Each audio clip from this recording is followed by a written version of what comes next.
Hello everybody and welcome to another Pixel for Life video tutorial. So recently I decided it was about time that I refresh my personal portfolio and thought this is the perfect time to learn CSS3 or at least do some messing around with it. And I am happy that I did. There's some pretty sweet stuff that you can do with it. A lot of the stuff that I'm doing I would probably have done with JQuery originally, but you know, with CSS3 this makes it a lot easier and quicker, at least for some basic stuff. So today I'm going to show you what I learned, and this is it. Just a quick sliding, an image slides up and it shows some text below it. There you go. And one thing you can notice is with CSS3, just by default, when you roll off an image, no matter what state it's in, it just goes back to, you know, it finishes, whatever you would want to call it. It stops right where it's at and just stops. So you can roll over it so many times and it's just going to continue and count as one rollover. A little confusing to explain, but if you've done some animation with jQuery, you would know what I'm talking about. There's a little glitch where you roll over it and it'll count all the times you roll over it and just redo it that many times. Anyhow, that's beside the point. Let's go ahead and get started with this. I'm going to just drag in here my blank canvas right here, and it's just a simple HTML. And we're going to start off with the div, making the div boxes first, and then we will stylize it just to make things a little easier. So to start off, I just make a quick div wrapper, div ID, with the ID of montage block. Okay, and then I'm just going to label this for your convenience. Alrighty, and that's just going to be one big wrapper that holds everything. And in this, we're just going to start off with one block. We're not going to do all of them right away. In this one, we're going to make a div with a class, and I'm using class here because this is the part that's going to get repeated a lot. So the class is going to be montage. Oops, I'm sorry. Yeah, I made a mistake. Montage block. Okay, this one's actually going to be called montage wrap. So here we go. Montage wrap wraps everything. Inside is a class called montage block, and this is going to be what wraps each individual image, the block of images. So let me indent that a little bit, just to stay neat and tidy. And then inside of this, we are going to create a span. And the span is going to be our actual image. Now you don't need to do a span for this. You could just throw in your image here and it will just have that whole image, IMG, blah blah. But I like to keep my HTML clean, and then my CSS would be what changes the image. Just a personal preference. So the span is going to have an ID of block 1. And the reason I'm giving this an ID is because if you have multiple images, the ID is going to end up changing every time. If it's going to stay the same, it's going to all be the same image, then I would change this to a class, because you're not supposed to duplicate IDs, but classes can be duplicated. Alright, so if your mind hasn't been blown out by confusion, let's continue. So anyhow, this is what we have. We have a big wrapper that's wrapping up all our blocks, and each block is going to be different. And then inside of the block is a span, which is going to equal our image that's going to slide up and down. So now we want to add the title and the text that is behind the image that appears once the image slides up. So to do that, we are going to create another class. So div class equals thumb underscore content, and this is going to house all our content.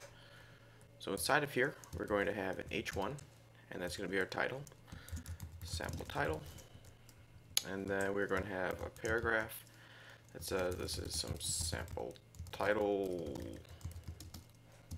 yay for text. Beautiful. Absolutely wonderful. Alright, so now if I save this and refresh here, you can see what we have. Nothing.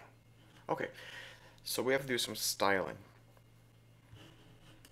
If we come over to here, I just have my inline styles here. You would normally want an external CSS, but I'm just keeping this a little simpler for you guys to see.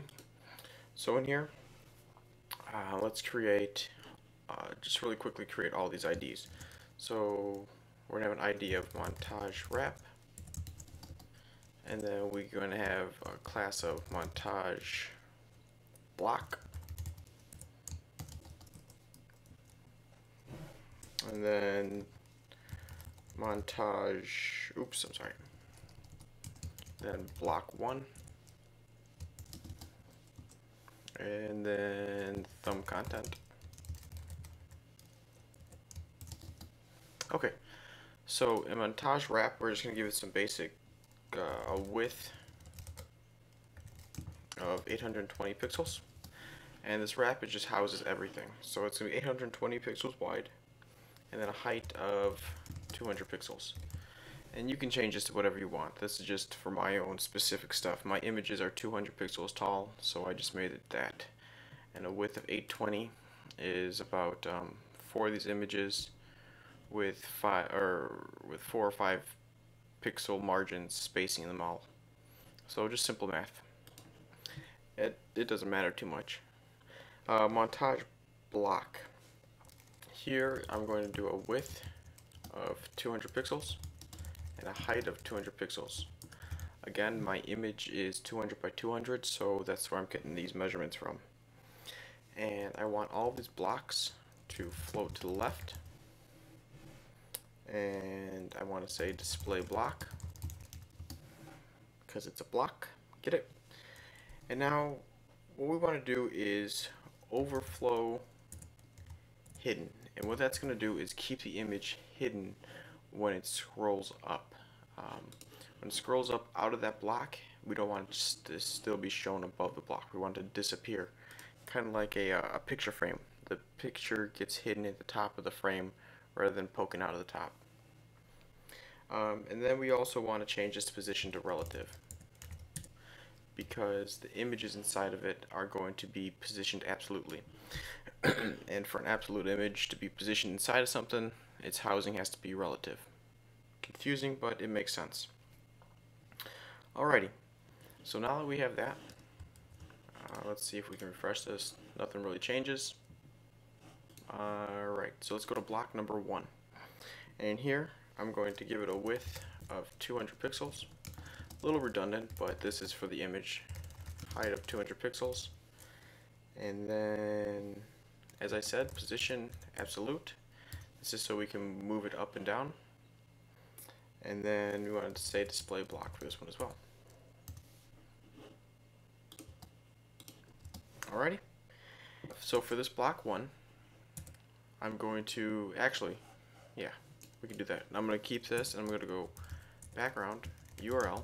And I'm just going to load the image. So what it is called pixel for life underscore thumb.png. Alright, so let me refresh this to show you what we got. Right now we have this image, and that is this right here. Let me inspect elements. So we have this wrapper that's 820 pixels wide. Inside of it is a little block, and inside the block is an image. Simple enough. And then the content is right behind it. Okay? So now that we have that, we can actually do some animations. Let's go to block 1 here, and we're going to do WebKit, and then we're going to go transition,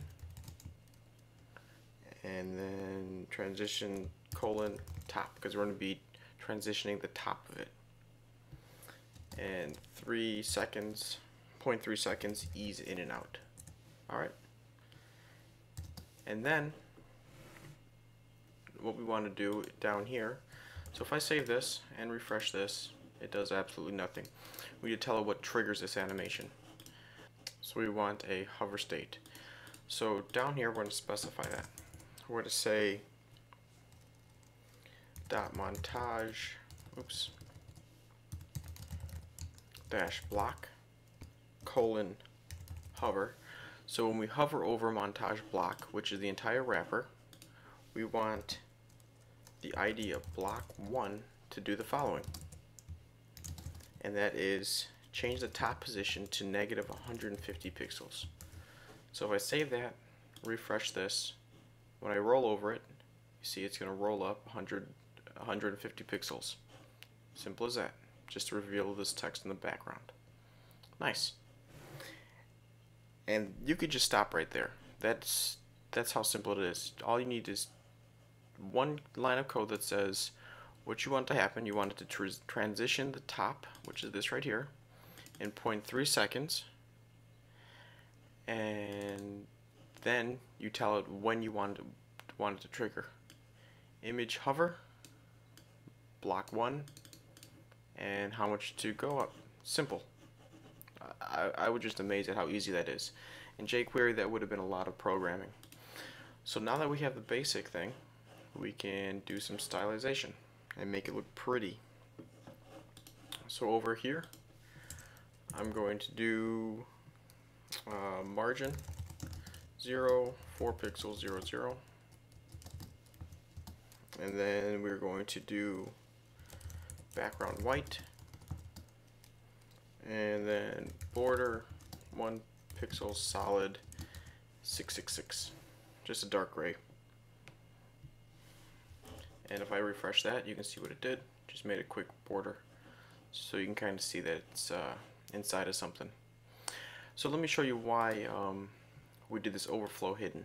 If I erase that, save it, and I do this, you can kind of see that the image goes outside of that frame. What we want with that hidden is anything that overflows out of this box is hidden.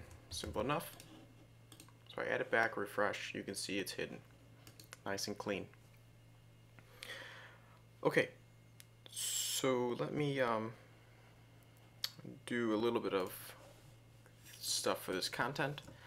And for thumb content, I'm going to do padding of 70 pixels from the top, and then 15 pixels on the right side, 0 on the bottom, 15 pixels on the left. And then color, I'm going to do 777. Let me refresh this, and you can see, boom, gorgeous. Alright, so now we can do dot thumb underscore content h1. Let me just copy this, because we're going to need it for the paragraph text as well. Yeah. So H1, and then we're going to change this to P. Simple as that. So in here, I want to do a margin of 0 top, right, and then bottom is going to be 5 pixels, and left 0. We're going to change the color to a dark gray, 444. Well, we could probably keep it consistent and do 666. And then font size is going to be 14 pixels. And the paragraph text is going to be no change at all, actually, because we already specified it right here. Alright, so we're going to refresh this, and there we go. Very nice and clean, very simple. Alright, so let's say you want a couple more boxes. Let me just erase this, it's bothering me. Alright, so let's say you want a couple more boxes. This is why we have this inside of a montage wrapper, and then each individual block.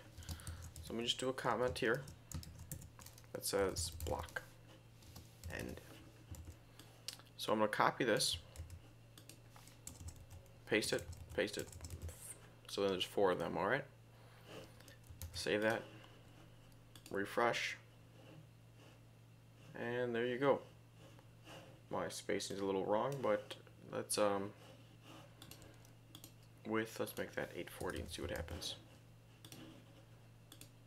Alright, so boom, boom, just as simple as that. And then if you want to edit it, you just come over here, change this to whatever, save it, refresh, whatever, boom. Awesome, very cool. Alright, that's going to finish off this tutorial. Hopefully you learned something new, and this gets you started with CSS3. Thanks for watching, and see you next time.